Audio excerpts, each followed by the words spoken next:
Hello and good day to you. My name is Nate. This is Limping Through Models with Nate, and this is part number 5 of the Chicken Salad Challenge of the Tornado Flat Ride. I got a lot of details that I'm going to be going into today.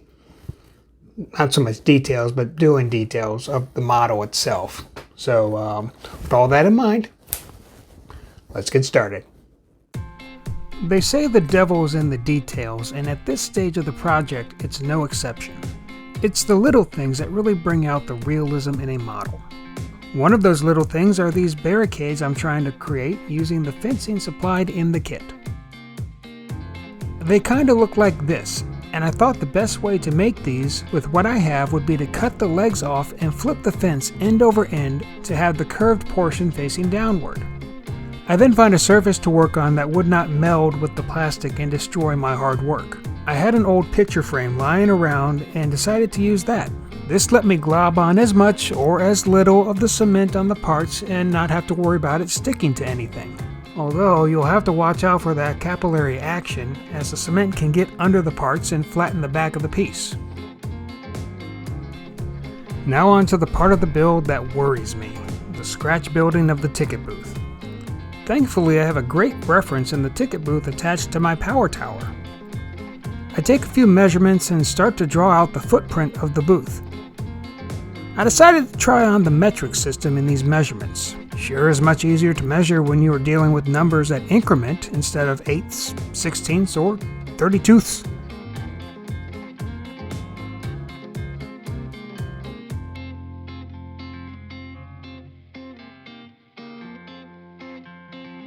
After getting all the angles and such drawn out for the booth, I expand the footprint to include an outline of the roof.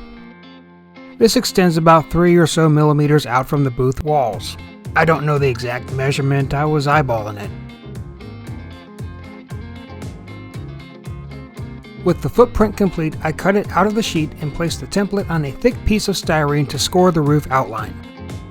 With enough passes of an X-Acto blade, I can snap off the excess. Can I just say that I love how styrene can do this? I wish other mediums were as pliable as this. I now work my way around the outside walls of the ticket booth. 5 of the 6 sides are half walls measuring 12 millimeters in height. I start with these sides, cutting out a long strip that's 12 millimeters tall and use the template to cut the lengths of each wall section. The back wall is a full 25 millimeters in height, and once that is cut out, I get to the chopper to set a measurement for the support post based on the back wall. Using whatever I could to square up the pieces, I start to dab some cement to affix the poles to the styrene wall sections. Slowly but surely, the form of this booth is coming together.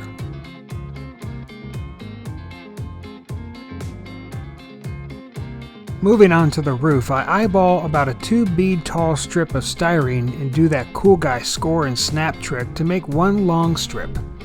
I take this strip and press it against the edge of the roof and dab some cement to attach. Hey, quit spazzing out, you're screwing with the autofocus here. Clear shots, please. Another detail to model are these railings.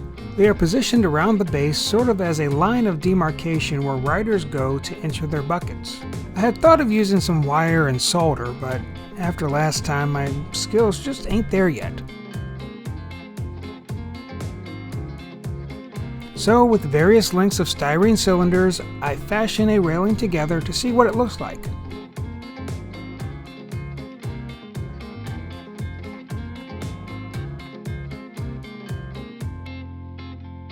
After comparing the test with the prototype, I was happy with the result and propagated my measurements 8 more times using my ever-trusty chopper.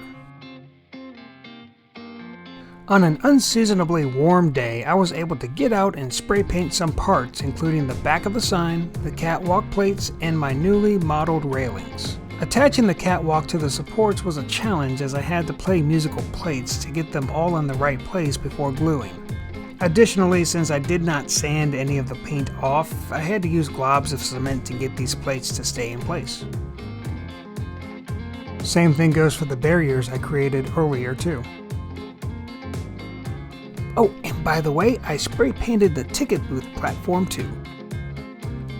Some of the source images had railings that drop into a post attached to the frame of the ride. and I decided this is what I wanted to model. I glued a piece of styrene larger in diameter than the railing to the bottom of that railing and painted it in the same color as the alleged frame. I attempted to use tweezers to fit these into place, but I needed to feel that piece go into its place.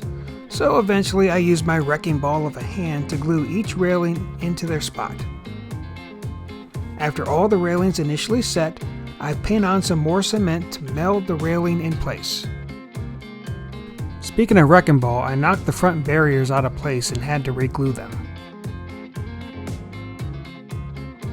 I wasn't really looking forward to cobbling something together for the rest of the barricades, so I decided to look online for some scale photo-etched fencing. I happened upon some 1/100 scale barricades meant for some Gundam embellishments, and used these to represent the various safety barricades for the ride. The first such barricade is the fence around the center of the gondola meant to keep riders from falling into a motory abyss. I started with a standard X-Acto knife to create grooves for the barricades to sit in, but I figured I needed a much sturdier blade to do the jamming I was doing. I set the barricade in with some super glue and propagate 11 more times. After touching up around the fence post, I can call the gondola complete. The last of the photo-etched barricades are meant to control the crowds and keep the riders from falling off the platform when running up the steps, even though the warnings explicitly say no running. Anyway, I start from the bottom and work my way up, fashioning barricades for the bottom steps, the exposed sides by the backboards, and the front of the ticket booth platform. And here is a close-up shot of all the details I've added so far to the platform of the ride. With each new video and with each new week, we get closer and closer to the completion of this model. I think the next video is going to be the one. That's going to be the one. It's going to be it. Part 6 is going to be the one where I finish everything. So, yeah, those nice little barricades that I made at the very beginning, well, I ended up just scrapping them all together. So I'm going to go back and touch up these spots here where they were with some of the nickel spray paint to cover it up, because with all the glue and the re-gluing, it kind of took away some of the paint there. So I'm going to fix that up.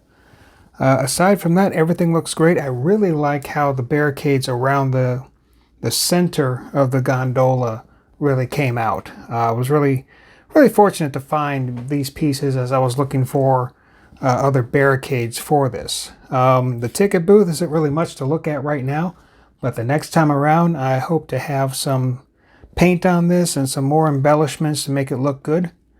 One thing I did not go over that I did do in this run here was start painting the sign. See, I got the tornado here, and I got the sign painted blue because that's what the prototype looks like. So the next thing to do would be to take the sign, take the letters, slap them on, it's sticky, slap them onto the sign, and then put the beads on top of that to make the light pattern. So I'm probably going to do that in the next video amongst many other things to finish this up. So to get to that video, all you have to do is like, comment, subscribe, and do everything you can do to get to that video where I'm hopefully going to finish the tornado. So until then, see you next time.